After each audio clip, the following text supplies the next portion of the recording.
இது வந்து ஊட்டி பீன்ஸு. இது வந்து எப்படி குழம்பு வைக்கலாம், இது வந்து நம்ம கேரட்டு கிழங்கெல்லாம் போட்டு செஞ்சால் குழம்பு நல்லாயிருக்கும்.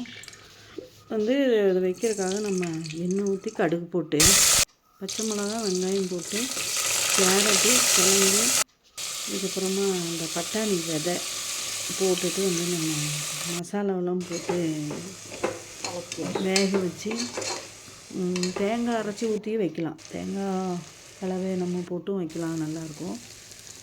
தண்ணி ஊற்றி இல்லை தேங்காய் கலவை போடாமலும் வைக்கலாம், அதுவும் நல்லா தான் இருக்கும். இந்த ஊட்டி பீன்ஸுங்கிறது வந்து எப்படி வச்சாலுமே நல்லாயிருக்கும். இன்னும் கத்திரிக்காய் கூட போட்டு செஞ்சாலும் ரொம்ப நல்லாயிருக்கும்.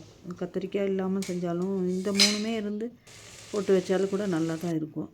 அவ்வளோ வந்து அருமையான ஒரு சுவை தரது வந்து இந்த ஊட்டி பீன்ஸு. இது வந்து எல்லா இடத்துலையும் வாங்கிறதுக்கு கிடைக்கும், ஆனால் விவசாயம் வந்து அது ஊட்டியில் தான் கிடைக்கும். இது மாதிரி நம்ம போட்டு ஒரு 1 2 விசிலிட்டு வேக வச்சு எடுத்து சாப்பிட்டோம்னா அருமையான அந்த குழம்பு அந்த டேஸ்ட் வந்து நல்லாவே இருக்கும். ஏன்னா நான் செஞ்சு சாப்பிட்டனால சொல்கிறேன், டேஸ்ட்டு நல்லாயிருக்கும்.